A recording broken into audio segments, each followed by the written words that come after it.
from Are You There, Vodka? It's me, Chelsea. Costa Rica. I woke him up at 3:30 a.m. I walked into his room, looked at the black pair of boxer shorts he was sporting, decorated with Swiss cheeses that had smiley faces, and repeated the phrase, "Dad," 4 times until his arm spasmed and smacked me on the side of the head. "Get up," I said, and walked out of the room, cradling the left side of my face. My mother had passed away a few months earlier, and I was taking my father, or as I affectionately like to call him, Bitch Tits, to Costa Rica for 2 weeks, with my friend Shaniqua and her mother Latifa. I was expecting to bond with my father on this trip. What I wasn't expecting was for people to think we were a couple. His descent down a flight of stairs makes the same sound a gorilla would make if he came upon a staircase, except that a gorilla would make better use of its arms and legs. Slow, deliberate, and confused is the best way to describe his gait. Stairs require him to negotiate his weight from one foot to the other, while also steadying his corpulent frame with one hand on the railing and one hand on the wall. Due to the arduousness of the task, he makes sure only to come down once in the morning and to go up once at night. After he took 5 minutes to walk down 10 steps and then a smaller set of 5 steps leading into the kitchen, I watched him sidle up to the medicine cabinet and take 1 pill each out of 14 separate bottles. After he had compiled his collection, he placed each of the 75 pills into a white letter-sized envelope, licked and sealed it, and then placed it in his back pocket. "Are you planning on mailing those to someone?" I asked him. Without responding to my question, he barked for me to get his pill bag out of the hallway. Bitch Tits' pill bag turned out to be a red duffel bag large enough to carry a golden retriever. I looked outside and saw a black town car in the driveway with its headlights on. "Do you have a toiletry kit?" I asked, thinking of his shaving supplies and oral hygiene accoutrements that I would surely be overseeing. "I use a towel." Excluding one trip to the Dominican Republic that my mother had strong-armed him into the previous year, he hadn't been out of the United States since their honeymoon 47 years earlier. Prior to that trip, he claims to have traveled all over the world, but only by boat. He talks incessantly about how he lived in several different countries and is constantly announcing that he speaks 8 languages. If saying hello, goodbye, and thanks for nothing constitutes being fluent in a different language, then I speak 3. English, Hebrew, and Jive. Bitch Tits opened our front door to find the driver standing there. "Hola, señor, ¿cómo estás?" The driver, who looked like he was straight out of The Sopranos, looked quizzically at my father and replied, "Bueno?" "Dad, we're not in Costa Rica yet. Cool it with the Spanish." After we arrived at the airport and checked our larger bags, we came upon the metal detector and were abruptly stopped on the other side by a large black woman with penciled-in eyebrows and fingernails long enough to fight off a porcupine. She held up my father's red duffel bag and asked if she could search it. I told her yes and looked at my father, who threw his hands up as if he was being asked to submit to an anal cavity search, and exclaimed, "Do what you gotta do. I don't know what you think you're gonna find." Seconds later, the female security officer grabbed a pair of my father's shorts from the top of the duffel bag and emptied out the contents of his pockets. A lighter, 3 nail files, a pocket wrench, a pair of pliers, a screwdriver, and a nectarine fell onto the folding table. I looked at the woman, looked at my father, and then looked around to see if anyone else was watching. "What's the problem?" my father asked the woman. "Sir, I'm going to have to take this lighter away from you," she said. "The lighter?" I asked her. "What about the bomb kit that he's carrying around? He could do a lot more damage to a person with that wrench." "I need the wrench," he shrieked. "For what?" I asked. "What if something goes wrong with the plane?" The woman put everything back in his bag except the lighter. 3 miles later, we found our gate. "Well, this is a joke," he huffed as he set his oversized body down. "What kind of airport is this, with gates miles away from the entrance? It's a good thing I had that quintuple bypass surgery last year." Good for who, I wondered. "Dad, why don't you go up to the ticket counter and try to get us upgraded?" My father has about as much shame as Star Jones, and being the Jew that he is, loves to get something for nothing. My negotiating skills are on par with George Bush's reading ability, and just like W, Every time I've tried to put forth an effort, I'm reminded that my only true strength lies in drinking. I was engrossed in an issue of Us Weekly when my father sauntered back over to where I was sitting and sat down without saying a word. Just as they started boarding, I heard my name over the loudspeaker, and with a huge smile on her face, the woman handed my father and me our first-class tickets. Wow, Dad, I'm impressed. Quiet, don't say anything, he said through clenched teeth as he poked me in the ribs. Just smile. There were 12 seats in first class. 9 of them were empty, and the only other person in the section was a black man wearing 3 large gold chains. After my father barked on me in Spanish at the male flight attendant, he turned to the black man covered in gold jewelry and said, "Where are you headed, Q-Tip?" Bitch Tits primarily watches 2 networks, CNN and MTV. The only thing he'll turn Christian Amanpour off for is Total Request Live, or as he and Justin Timberlake refer to it, TRL. "Dad," I said pleadingly while looking over at the black man seated across from us. "I'm sorry, he's retarded." "I wouldn't say that," my father jumped in. "I would." "Well, retardation is a very serious affliction, and no one has ever confused me with being one." "With being what?" I asked. "A retard, Chelsea. Please try and follow the conversation." I realized that this flight alone could send me over the edge, so I took an Ambien out of my purse, bit it in 2, swallowed my half, and dropped the other half in the orange juice Bitch Tits had just been handed. 5 hours later, we were landing in San Jose. I slipped off my eye shades to find my father with his bowling ball head resting on his shoulder and a steady flow of drool coming out of his mouth and pooling on his stomach, where most of the contents spilling out of his mouth usually end up. "Geez, I don't know what the hell happened," he slurred, completely out of sorts. "One minute I was awake, and the next minute I was zapped, just like that," he said as he tried to snap his fingers. But he was too disoriented to make the necessary connection between his middle finger and thumb. "Me gusta agua," he yelled out to the flight attendant and then turned to me. "Te gusta agua?" "I don't speak Spanish."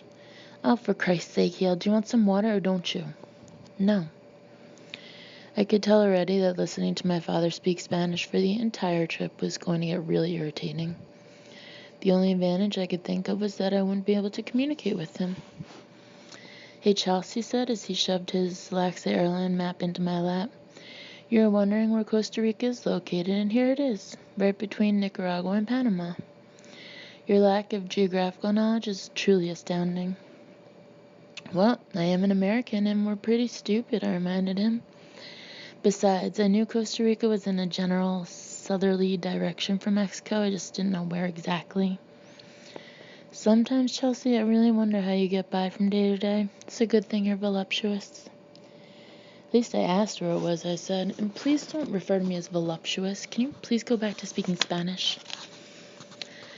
Just as I turned to look out the window, the flight attendant handed my father a bottle of champagne and grabbed my hand. "Congratulations, dear. I'm sure the 2 of you will have a wonderful life together."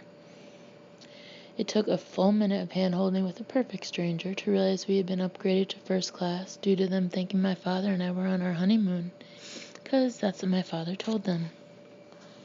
This was my first trip alone with my father, and so far I wasn't having a good time. Once in Costa Rica, we rolled off the airplane and through customs without any major setbacks. I was in charge of carrying my father's passport, which isn't much more reassuring than giving it to an illegal alien. We walked outside into the smoldering heat while 15 local taxi drivers gathered around us, yelling things in Spanish. Then a homeless man with a dog approached us and put his hand out. This happens to be something that I have a real problem with. Homeless people with pets who approach you for food. How can they have the nerve to beg for food when they have a perfectly delicious dog standing right there? I didn't care if this guy understood English or not. "Tell me when you're at a dog, buddy, then we can talk about splitting a falafel." I heard someone yell, "Papa Handler," from across the street and looked over to see Shaniqua waving her arms at us. Her mother was parked on a bench beside her, looking like she had just given birth to a water buffalo. "There she is," my father exclaimed. "How's my black magic?" he said, dropping his duffel bag and suitcase next to me and crossing the street, stopping traffic. I picked his bags up and stumbled over to where they were standing. They were embracing each other like mother and child penguins. My father loves Shaniqua because she can listen to him talk for hours on end. But mostly he likes her because they both share the belief that the less money they spend, the better. They met when she and I were on a television show together years earlier, and their fondness for each other was based on the fact that they are the two cheapest people I've ever met in my life. My father also revels in the fact that by having a relationship with Shaniqua, he is somehow in with the black community. Her mother, Latifah, had never met my father before, and when he went in for a kiss on the cheek, he somehow managed to spray the entire side of her face with his saliva. Latifah grimaced, looked at me with her glasses pulled down on her nose, and without whispering, said, "Well, that was disgusting." I've known Latifah for as long as I've known Shaniqua and consider her to be my black mother, mostly because I only have one black friend and Latifah is her mother. She has raised 10 children of her own, has fostered more than 100 other children, and runs a child care center. She supplements this income with donations from Shaniqua, myself, and anyone else stupid enough to give money away to someone just because they asked for it. "It's fucking hot," she said as she wiped her forehead. My father started speaking Spanish to one of the drivers, and before I knew it, we were in a cab on the way to a smaller airport where we had to take a puddle jumper from San Jose to Tambor. We pulled up to a single-engine 5-seater plane. "The fuck is this?" Latifah muttered upon seeing the size of the plane. My father's head jerked around with wide eyes upon hearing the word fuck come out of her mouth. "It's a private plane we have to take to Tambor," I told her. "Nobody said any motherfucking thing about a private plane." "The language," Melvin said, looking shocked. "This one's worse than you, Shouse." "Mama, I told you to take a little plane. Driving there would take 8 hours and a 1-hour boat ride," Shaniqua told her. "I love boats," my father declared. I walked my father, who didn't take his eyes off Mama Latifah, over to the seat next to the pilot, assuming that was the only seat with enough room to fit him. The pilot and I helped him step up into the seat, and after trying to get his seatbelt around his stomach for a full 2 minutes, I gave up and walked to the other side of the plane to sit down. "Hold up," Shaniqua said. "When are we going to check in with the embassy?" I looked at her and then looked back out the window, shaking my head. "Chelsea, I'm serious. We need to check in with the embassy. What if our asses get kidnapped?" "Shaniqua, you are 6 feet tall with an ass the size of a giraffe. Who the hell is going to kidnap you? And furthermore, I doubt there's an embassy where we're going. First of all, bitch, my ass has gotten a lot smaller since I started acupuncture." "Fine," I replied exhaustedly. "A baby giraffe." "That's better." "And of course there's an embassy. Every country has an embassy." "Yeah, I know that, but they're not usually on the beach." "Listen, if one of these little Costa Ricans fucks around and tries to get my ass, don't think for a second I won't fork the motherfucker." Apparently, along with my father's bag of artillery, the dinner fork that Shaniqua travels with everywhere in case of an attack also managed to make its way through airport security. The plane took off with about as much control as a whitewater raft in a Category 5 hurricane. I put my headphones on and stared out the window, trying not to vomit. 40 minutes later, the plane started its descent, and from what I could tell, looked like it was headed for a landing strip not bigger than the ones you see in Playboy. "You have got to be fucking kidding me," Latifah said with a moan, looking out the window. Minutes later, we were on the ground. We were greeted by a young Costa Rican boy who led us all to his mini SUV. Right before my father got in, he walked 10 feet away to a tree, turned his back to us and peed. "Shit, I gotta go too," Latifah said as she hopped out of the car in the direction of another tree and squatted behind it. "Well, looks like we got a pair of fucking winners here," Shaniqua said. "These two must have been separated at birth." The dirt road leading us to Santa Teresa couldn't have been more bumpy if we were driving through the outback in a rickshaw. 10 minutes into the ride, I grabbed my carry-on bag, rifled through it until I found 2 sports bras, and put them both on over my shirt. During this time, my father and the driver were deep in a Spanish conversation, with the driver hysterically laughing at everything my dad was saying, a clear sign that he couldn't understand a word of it. An hour later, we arrived in Santa Teresa, and pulled up to the 2 villas I had rented. The villas were 100 feet apart from each other in front of a beach and separated by several dirt paths and what looked like a mini rainforest. At least a dozen dogs gathered around our taxi, wagging their tails. "If one of these motherfucking dogs comes near me, I'm gonna kick him in the fucking neck," Latifah mumbled. "Relax, will ya?" my father said as he craned his neck back to look at her. "These dogs aren't gonna do anything to you. They're all half-breeds. Look at them. That one in front of the car looks like he's got a little horse in him." Isabel, the property manager, greeted us and gave us a tour of the 2 villas. Each one had 2 bedrooms, a kitchen, a bathroom, and a sitting room that looked out onto the beach. Each villa was beautifully crafted from the most gorgeous wood I had ever seen, and once you got upstairs, hot as fucking hell. "I'm gonna need a cocktail," I told my father as I came back downstairs covered in sweat. Isabel was in my father's room showing him how to turn on the air conditioning, which was only available in the master bedroom of each villa. Upon discovering this information, I spent the next 30 to 35 seconds considering sleeping in the same bed as my father. I wondered if it would be possible to avoid any and all physical contact if I slept on top of the covers and positioned myself at just the right angle. It seemed plausible, but after serious consideration, it was not a risk I was willing to take. After settling in, we collected the girls, and the 4 of us made the 3-minute trek along the beach to the quote-unquote hotel that Isabel had recommended for lunch. The hotel consisted of 4 bungalows, a swimming pool, 6 tables looking out over the pool onto the ocean, and 15 Costa Rican gardeners. The one thing I could tell for sure was that Costa Ricans are very serious about their gardening. 4 hours later, we were on our 4th pitcher of the best margaritas I have ever tasted, and about 2 drinks away from making a 4-person pyramid. My father has never been a big drinker, and I've certainly never witnessed him having a margarita, never mind 8 of them.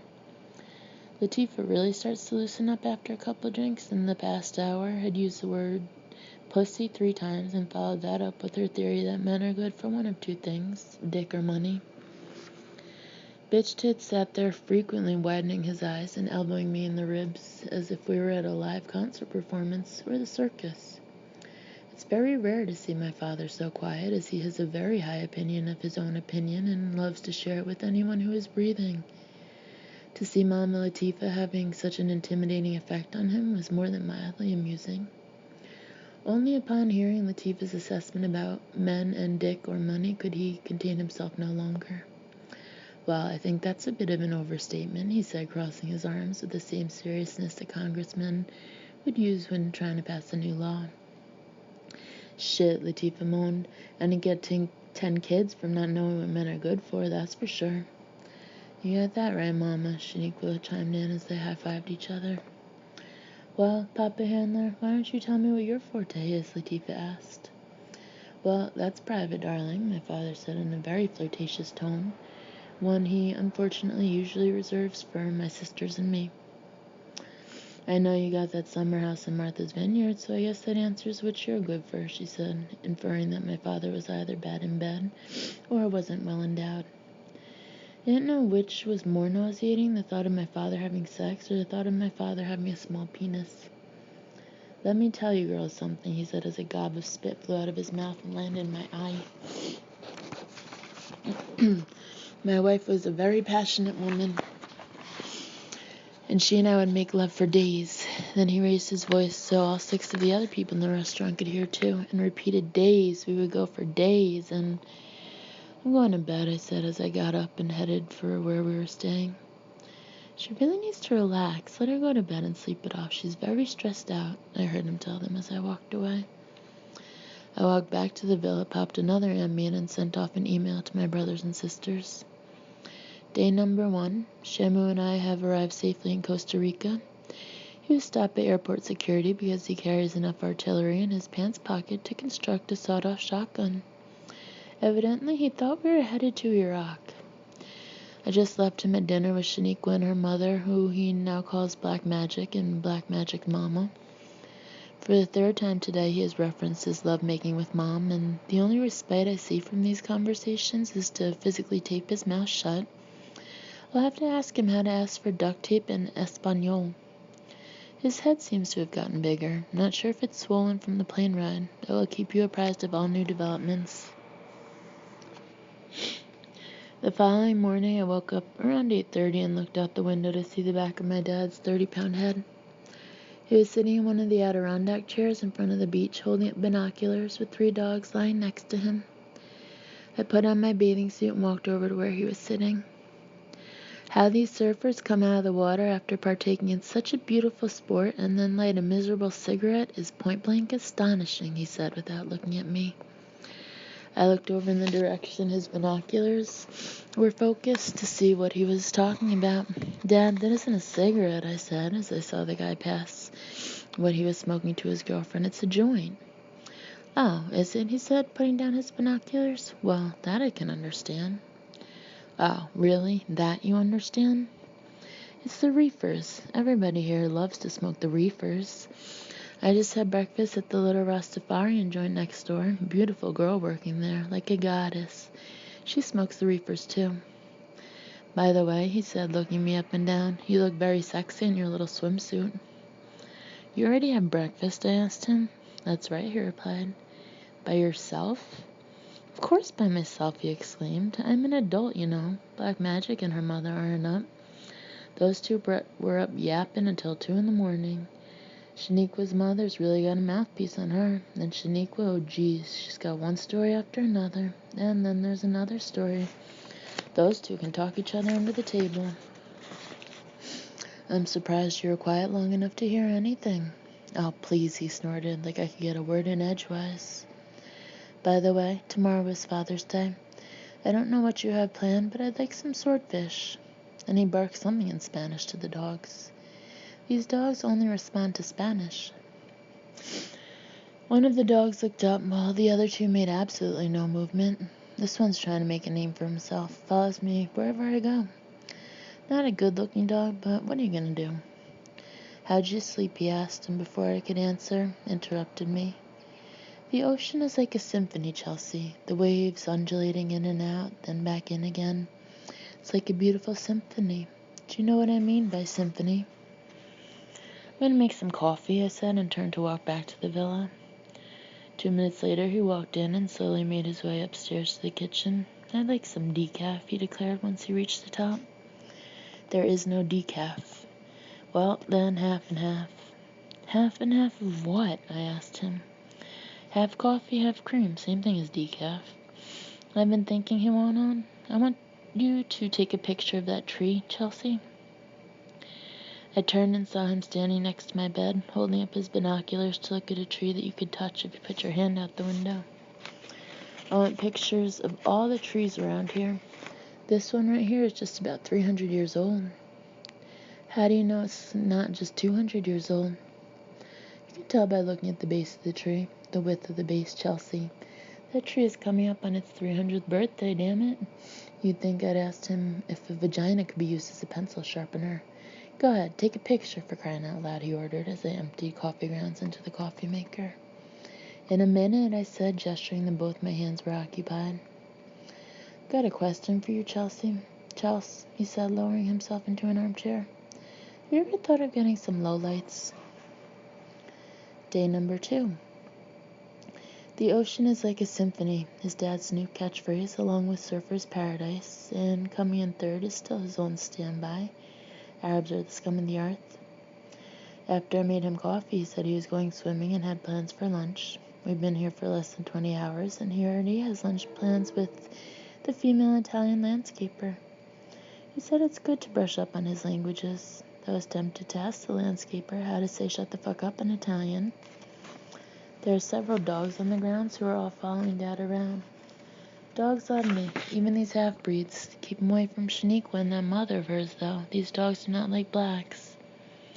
Shaniqua's mother used the N-word after 4 40-ounce Coronas last night, and Dad, who was appalled, said, Black Magic, Mama, please don't use language like that. I prefer Schwarzia. If any of you want to come here, everything is paid for. Once my dad returned from lunch, he passed out in his bedroom and didn't wake up for 4 hours. Going for a swim earlier had completely exhausted him, and it occurred to me that in order for me to get any writing done, It would be necessary to get him swimming every day to completely wipe him out. It seemed to me that caring for a 75-year-old wasn't much different than caring for a toddler. Once they go down for a nap, it's important to get as much done as possible. At around 7, my father walked into Shaniqua's villa, where I was having a cocktail with the girls, and proclaimed, "It's time to eat." "Hi, Papa Handler," Shaniqua exclaimed, running over to give him a kiss. Latifah slurped down the remains of her 40-ounce Corona, grabbed another, and the four of us walked over to our new favorite restaurant.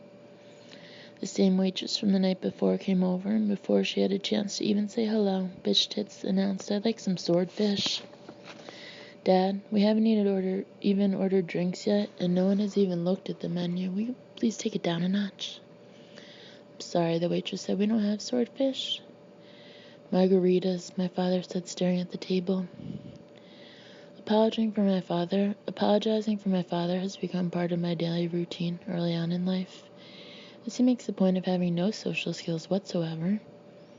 This is a man who can give you the meaning of any word in the dictionary, the history of any war that has ever taken place, the geographical location of any city in the world, but has never in his life learned the words please or thank you. "You look good in red, Papa Handler," Shaniqua said, admiring the shirt he had put on for dinner. "Do you think so?" he asked, turning his head and looking at her sideways. "Chelsea and my wife always liked me in red. Red, yellow, and chartreuse." "You know, my wife was many things," he said, apparently picking up in the middle of a conversation no one else was having. "She was an artist, a painter, a carpenter, an engineer. She could sew. She was a mechanic, a cook, a baker, a lover, a painter, a gardener, a landscaper, a mother, a daughter, a sister, an aunt, an uncle, a volunteer." "Okay, Dad, she wasn't an uncle." "Chelsea," he said, "you really need to relax. You seem very stressed out." "I'm gonna get me some filet mignon," Mama Latifah announced. You're paying, right, Chelsea?" "Of course she's paying," my father replied. "Dad, do you want to split a salad as an appetizer?" I asked him. "I'll take my own salad, and then I'll take the ribs," he replied as a mango fell off the roof of the restaurant and split open on the ground. "You're not gonna have ribs, Dad." "Of course I will. What restaurant doesn't have ribs?" The waitress came over with the menu, which was written on a chalkboard and was different each day, and of course did not include ribs. "Damn bugs are eating me alive," Mama Latifah said, smacking herself in the arm. "I know," the waitress responded. "It's awful right now with the bugs. It's actually the worst time of year. My legs are in terrible shape." We all looked at her exposed legs, which looked like she had gotten caught in a minefield more than once. Both her legs were covered in awful, blistering sores. "Jesus Christ," my father yelled, looking down at them. "You better take a seat." She smiled and went on to tell us that her skin is extra sensitive to the bites and that there was a fatal reaction she could have if the bites got any worse. "Well, you better pack your bags and get the fuck out of Costa Rica," Shaniqua said. "I know, I should totally leave for the off-season, but I just love it here." "Well, you're not gonna love it if your ass is dead," Mama Latifah added. The notion that this girl could potentially die from mosquito bites and was only mildly concerned about it made me think she was probably one of those girls who wouldn't put up a fight against a rapist. I always thought if I were ever to get raped, I would try and get along with my rapist, maybe ask him what kind of music he likes, would he like a cocktail, that sort of thing, just to try and make it as civilized as possible. And then right before we started to make love, I would just tell him I have herpes, AIDS, and or gonorrhea. "Listen, Hillary," my father said to the waitress, "you're what my daughter refers to as a hot mess. What you need is vinegar for those bug bites. I've got some at the house if you don't have any here." "Vinegar? Really?" she asked, confused. "Balsamic?" "No," my father replied, losing all patience. "Not balsamic, for crying out loud. You're not a salad. White vinegar. If you don't have it, Chelsea will go back to the villa and get mine. I'll administer it." More great news. I grabbed a flashlight and limped back through the woods to get vinegar. When I came back, covered in sweat from the humidity, my father was, of course, talking about what a ravenous sex drive my mother had. Mama Latifah was sitting up at the table, sleeping with her mouth open. 2 seconds later, her head jerked forward and her eyes popped open. Then she reached into her mouth, removed her top teeth, and put them on the table. "Nothing like a man who loved a woman, Melvin," she slurred. "Nothing like it." Then it started pouring.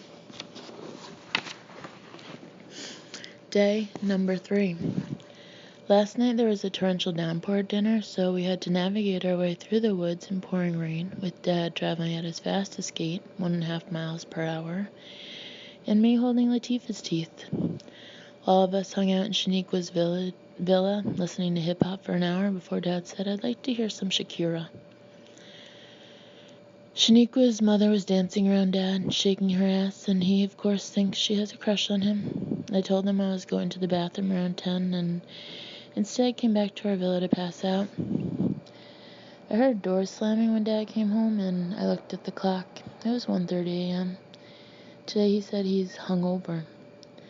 The girls apparently convinced him last night that he is part black due to his quote-unquote Negro-like features, his N-word lips, and his wide nose. When I asked Dad not to use the N-word, he told me, "They said it, not me. They said the N-word. I would never use a word like that."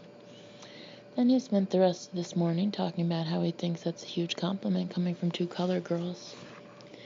"Happy Father's Day," I said, handing my dad a plate of scrambled eggs and a cup of half and half with a splash of coffee. He was seated in his usual spot in one of the Adirondack chairs with the 3 dogs that follow him around lying at his feet. "Good morning, love," he said, taking the plate and coffee from me as if it was completely normal for me to be making him breakfast. "I'll tell you, those girls are something. Black Magic and her mother. That mother can talk a blue streak. You know what these eggs are missing, Chelsea? Paprika." I looked at my father, wondering how my mother could have listened to this for 47 years. I couldn't believe that I had defended him so many times to her. I just knew my mother was sitting up in heaven watching my father order me around like a slave and laughing her ass off. "They don't have that here, Dad. How about nothing? You know, black people have a whole race issue going on among themselves. They don't like the ones that are too dark. The lighter the skin, the more beautiful they are considered." "That's exactly right, Dad, especially if you're a racist." "No, Shaniqua told me last night. Chocolate brown and lighter are their most desirable shades. It's a little late for them. It's a little late for them to be sleeping, don't you think?" "Well, you didn't come home until 1:30. It's only 9. They sleep late." "I don't care if they sleep all day. That's their prerogative," he said while shoving forkful after forkful of eggs into his mouth. "You think you're pretty sneaky, don't you, Chels?" "How's that?" I asked. "Oh, you know what I'm talking about. Don't think I don't know what you're trying to do, bringing Mama Latifah here on vacation with us. I am not looking for a steady girlfriend," he said, banging one fist on the arm of his chair. "I am not equipped to perform in that capacity anymore. She's only 52, and women that age are still in their prime and looking for penetration. She obviously has a crush on me." "Dad, I don't mean to burst your bubble, but I don't think Latifah is interested in being penetrated by you." Once again, I found myself having a conversation about sex with my father. "Listen to me, Chelsea. Women are all the same. J-Lo, Britney Spears, Missy Elliott. These women all expect a lot of physical performance." "I'm going swimming," I said. "Look at that body. Hot stuff tonight," he yelled as I walked toward the water. 2 surfers on the beach turned to see who was yelling obscenities at me while I hung my head low and avoided any eye contact. I was in the water for 3 minutes when I heard 3 short, abrupt whistles, followed by 2 longer ones that sounded like a foghorn. I looked back toward Bitch Tits and saw him waving for me to come ashore. I got out of the water and walked the 50 feet to where my father was perched. "Where did you get a whistle?" I asked him. "Stay where I can see you," he said, holding the whistle that was now covered in scrambled eggs. Then he got to his feet, shuffled over to where I was standing, and turned away from me. "Give me a scratch on the back." "No thanks," I responded. "Chelsea, it's Father's Day." Scratching my father's back isn't something I take immense pleasure in doing. The most vile part of this procedure is that he pulls up his shirt so I can make direct contact with his skin. My father's body and skin, along with the entire cast of the Golden Girls, is definitely something that should be kept under wraps at all times.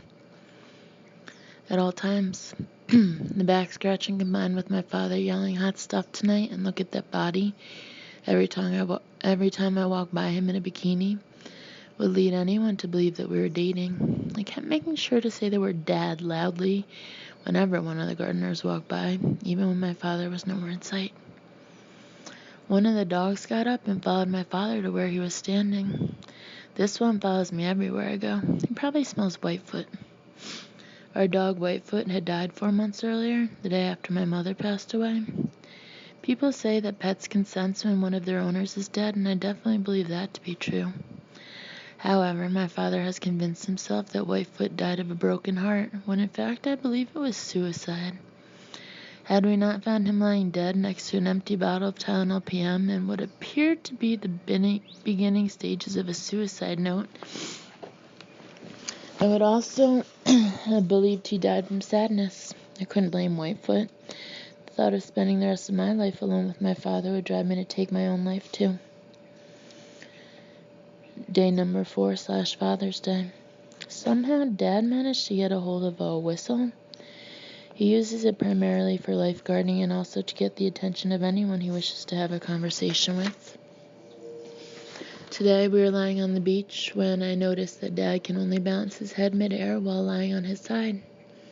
He was lying in that position for well over an hour. I asked, "Is that comfortable?" And he said, "It's perfectly fine."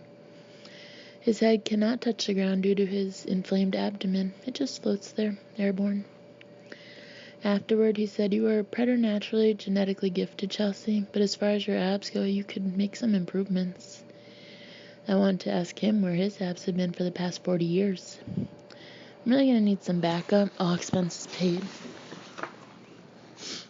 Because it was Father's Day, I decided to change it up for dinner. Instead of going to our usual place, the 4 of us walked a quarter of a mile down the beach to another hotel and had dinner there. We were seated next to a family with a 6-year-old son who ran over to us and started dancing. Normally this would have been endearing, but this boy had an unusually large cranium and crazy eyes. His pupils were extremely dilated and were 2 different sizes, not to mention they were each looking in completely opposite directions. As he hopped from one foot to the other, he jerked his head back and forth while making very disturbing grunting and hissing sounds. I couldn't make out where he was from. He wasn't using any actual words or a language, but his parents looked foreign. It was quite obvious that without severe behavioral modification, this boy would grow up to be a serial killer. "Get that little fucker away from me," Shaniqua said, looking at him sideways. My father took his eyes off the menu to look at the boy and lowered his reading glasses. Boys got dementia. Then just as quickly, he returned to reading the menu. The parents didn't seem to mind that their 6-year-old was harassing another table or think for a second we might not want to be entertained by their demon son. The boy, let's call him Hitler, had a balloon in his hand and kept smacking it against his head while dancing. Luckily, Hitler had a crew cut that protected him from the static charge that this kind of action can create. I was not as lucky.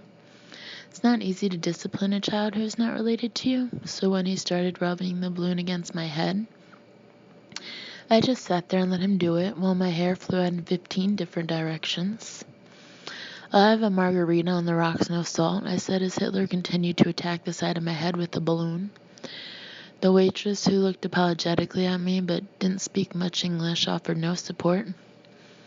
Once my father ordered a margarita in Spanish, he put his menu down and finally noticed the kid accosting me. Shaniqua and Mama Latifah had noticed earlier and had been staring at the little boy with their mouths open. "Vámonos," my father said, putting his glasses in his shirt pocket. "Don't yell at him," I said to my father. I felt bad for this boy, although I don't particularly like getting hit in the head. I was grateful Hitler wasn't using a sharper object. He stopped hitting me with the balloon for a moment, but then seconds later picked up right where he left off. "Why, Chelsea, are you enjoying it?" Mama Latifah asked me, grinning. Well, no, but obviously this boy doesn't have a particularly bright future ahead of him. And if this gives him some pleasure, then who am I to deny him? I whispered. Why his parents weren't denying him this pleasure was another story. I looked over at their table and saw they were busy paying attention to their other 2 children, still oblivious to what was going on. "Excuse me," Mama Latifah yelled over to their table. "Can you come and get your fucking kid?" The parents looked up but didn't speak English. My father yelled something in Spanish that finally got their attention.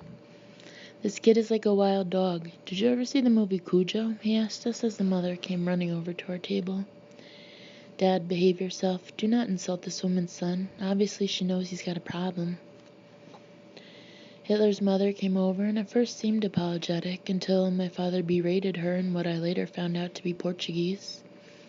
Soon her demeanor changed and she grabbed her son by the arm and led him back to where they were eating, all the while giving bitch tits a death stare. "Dad, what did you say? What is wrong with you?" "What is wrong with me?" he asked. "Why do you have to turn everything around? That boy's got dementia, Chelsea. Anyone can see that." "Maybe he's fine," Shaniqua piped in. "Maybe his face is a mess because his mama whips his ass because he doesn't know when to shut the fuck up." "Amen," added Latifah, nodding. "Amen," said bitch tits, and then high-fived Mama Latifah. Then he raised his hand in the air and yelled, "I'd like the Chilean sea bass." I turned to find our waiter nowhere in sight and realized the person bitch tits was ordering from was one of the hotel gardeners walking by covered in dirt. Day number 5. Today I woke up and looked outside to see Dad urinating on a tree. I looked across at Shaniqua's villa and saw her mother squatted by another tree doing the same thing. It's amazing how in sync these two are. It's 9 a.m. I just ordered marijuana from the groundskeeper. Day number 5, 20 minutes later. Things are really going downhill. I am begging any of you to come here. Shaniqua and her mother leave tomorrow. If left alone with this man for any period of time, I may take out a hit on him. I will not only pay for your ticket, I will also pay for you to bring a friend, a husband, a child, a stranger, whomever you'd like.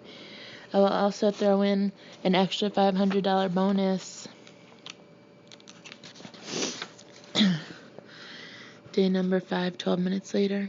Is it wrong for me to encourage Dad to swim when the riptide is at its strongest? After the last email home, my sister Sydney responded with an email saying that she was on her way and would be arriving the next morning with her 3 kids. I really needed the backup since Shaniqua and Latifah were leaving in the morning. Moments later, Isabel arrived with my pot. Things were looking up. Shaniqua and her mother were packed and waiting for their taxi the next morning. I walked downstairs and found Mama Latifah and my father in a bear hug. "All right, Papa Handler, you behave yourself," she said, "and thank you for everything." "No problem," my father said. "It's my pleasure." His pleasure? In no way, shape, or form had he contributed financially to this vacation. To be completely honest, I wasn't even sure my father had brought any money. If he had, he certainly wasn't spending it. "Goodbye," I said, and hugged Shaniqua and her mama goodbye. "Try and be patient with Papa Handler," Shaniqua said, "and Mama put her massage on your tab. Thanks." "You hear that, Chelsea?" my father asked. "She's right. You need to respect your daddy." "Thanks a lot," I said to Shaniqua. She leaned in for another hug. "Good fucking luck," she said in my ear, and then started laughing hysterically as she headed toward her cab. Bitch Tits put his arm around me as we watched the cab pull away and said, "Chels, I gotta be perfectly honest with you. What I'm really in the mood for is a good slice of pizza." "Good luck with that," I replied, and headed back inside and upstairs to smoke my weed. Isabel had loaned me a pipe to smoke it in, and just as I took my first hit, I heard Shamu heading up the stairs. "Chels, I'm not kidding about the pizza. All you have to do is get some dough, some tomato sauce, and some garlic." "Dad, I don't know how to make a pizza. I can barely make eggs." "What is that you got in your hand there?" he asked as I took another hit from the pipe. "Is that a peace pipe?" "Yep," I told him. "I'm smoking the reefers." "Well, that's a relief," he said. "Maybe they can help you relax a little. You're very uptight." Uptight really isn't a word I think anyone would use to describe a girl who wrote a book documenting all of her one-night stands. But maybe my self-awareness needed a little sharpening. I was staring out at the ocean from the top floor of the open-air villa, getting high with my father sitting next to me, when it occurred to me that this is what I needed all along. It had been a long time since I had gotten high, and it was very strong weed. So instead of everything that came out of my dad's mouth annoyed me to no end and made me laugh hysterically. He also seemed a bit giggly, and I'm assuming he enjoyed a little secondhand highness. My sister's taxi pulled up the next morning and I ran outside. I've never been so happy to see kids in all my life. I offered Sydney some pot the first night after dinner, and then she reminded me that she was a parent.